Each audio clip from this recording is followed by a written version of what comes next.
Hey everyone, how's it going? I'm Matt, I'm back, and I've got some exciting news. I found out that I'm going to be able to bring 26th Street Station with me to the St. Louis RPM this year and set up and display it there. And I am excited to do that. It's been a lot of work getting it to this point. I got a little more work I want to do to it to get it even better shape for the St. Louis RPM, and that's what we're going to talk about in today's video. But one of the first things I want to do is add some ambient sound effects to this thing. Sound and lights and all sorts of things are going to be a really important part of this model railroad, and ambient sound I think is a really good way to start out. So I found through a company called Jackson Railcar, I think it's made in conjunction with Midwest Model Railroad, this environmental sound module. And what this will allow you to do is you can create your own sound effects on a computer and upload it to this thing right here. And then that, along with a speaker, in this case I'm using a Digitrax sound speaker, like something you might put in a locomotive itself, will allow you to play ambient sounds on your model railroad, which I'm really excited about. So it should be a fairly simple setup, hopefully, to get all this working together on this layout, and we'll find out in today's video. Okay, really quickly, I wanted to show you where the instruction manual for this board is because it didn't come with it in the mail, and finding it online is a little tricky. You have to go to jacksonrail.com and do a search. You can do a search for environmental sound module Jackson Rail, and it'll take you to this page right here. And we have black text on a black background. So if we take a look right here, there's the instructions here. So you click here. It'll take you to the instructions themselves, and then you can use these in order to set up your environmental sound module. And it's pretty simple, straightforward, easy to use from here. So a tip for finding sound effects for your environmental sounds is to actually go to the BBC sound effects library. Just do a Google search for BBC sound effects and you'll find it. And thank God for publicly funded companies like the BBC, because this kind of thing would not exist otherwise. So if I do a search for New York 1950s, what we'll find is tons and tons of New York background kind of sounds. And you can see there's just a ton of different sound effects you can kind of go through and find and decide what sounds great to you.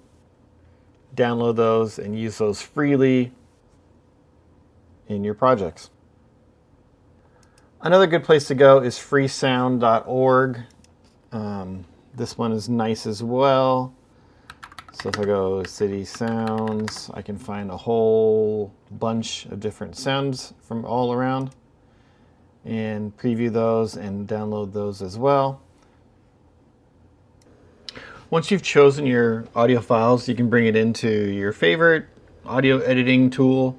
In this case, I'm using Adobe Audition. You can use any number of audio editing tools. They're all pretty similar. I don't know Adobe Audition too well, but what I can share is just generally how you want to lay out audio files. And the big thing is you just don't want to have too many things overlapping at the same time. So at the beginning of this, and I don't know if this is even going to play in this video playback that I've got set up here or not, but essentially I've got my city skyline sounds kind of underneath everything. I've got harbor sounds and water sounds here at the beginning, and this all kind of goes away as I bring in some more city sounds of cars passing by and honking and that kind of thing. And that kind of goes away as I come back to the harbor sounds again. And then I've got finally some more city streets sounds here towards the end. But I'm not overlaying too many audio files all at one time here. I've got at the most 3-ish audio files kind of overlapping each other. And that's basically because the speaker it's playing out of is going to be, a real small speaker, kind of like the kind of speaker you would find inside of your DCC locomotive. So you're not going to get great audio quality anyway. In addition, it's going to compete with the sound of your locomotives. And in doing so, you're going to lose a lot of that as well. So fewer sounds overlapping each other at any given time is the way you want to go for something like this. All right, I'll play the sound for you here on my layout so you can kind of hear what it sounds like with the locomotive and everything else going on. here in a second, but I want to show you how I have it hooked up at first here. So here's the sound module itself, the environmental sound module. I just have it sort of fastened underneath the layout. Power is being supplied to it. I actually have it on a switch, so this little switch right here that's hidden under my layout allows me to turn my sound on and off. And that sound, the switch is connected to this little terminal block here, and it heads out to my squealer by Iowa Scaled Engineering, and it heads out to the sound module as well. So in line with the sound module here is this guy. This is a DCC power adapter by Iowa Scaled Engineering. It's about $10. It's pretty cheap. But what it does is it takes the DCC power and kind of cleans it up and turns it into DC power, which you can then feed to your board. I've got another one over here feeding my squealer as well. And it works really well. It cleans up the power nicely, and I haven't had any issues with it. And I highly recommend it for anyone who wants to run these things but doesn't have a accessory bus, is just dealing with a DCC bus. These DCC power adapters are excellent for that kind of thing. The one thing that I will say about the board that I'm not super happy about, it has 4 megabytes of internal memory, which means if I remove all the pre-supplied audio that comes on the board, I think there's around, I want to say there's around 15 or 20 pre-supplied audio files that you can choose from if you want. This little selector here will let you choose between those. If you remove all those to put on your own custom sound, it has to be below 4 megabytes, which can be a little tough to do. I'm not great at compressing sound, but I was able to get only about 12 minutes worth of sound down underneath that 4 megabyte file size, which is fine. It works okay enough. I wish I had an hour worth of space available for me, so I'm not looping the same sound file over and over again. We'll see as I go along whether or not that 12 minutes becomes an annoying loop for me. But I do wish that internal storage was larger, just so I could have more options there for just having a longer environmental sound file to play with. Okay, I'm going to turn on the ambient sounds now so you can kind of hear what they sound like on the layout itself and see how it mixes with the sound of the locomotive. And I do have the volume all the way up.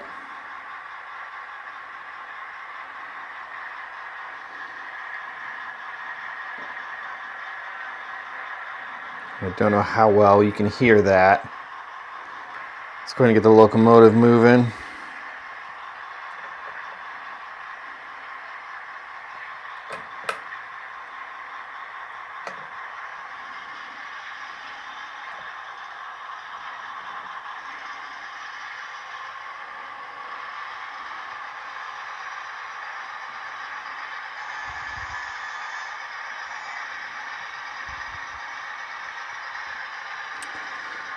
And the way I've got it mixed now, the locomotive really does kind of drown out the sound of the ambient. But I think the ambient sounds, but I think I can adjust the mix a little bit to help that out.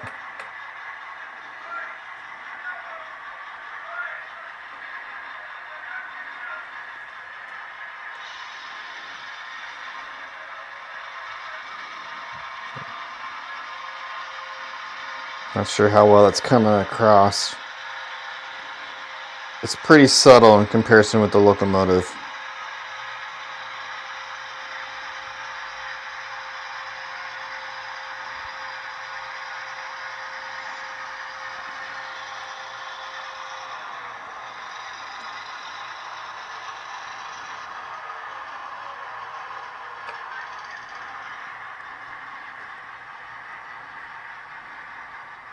And it is turned all the way up.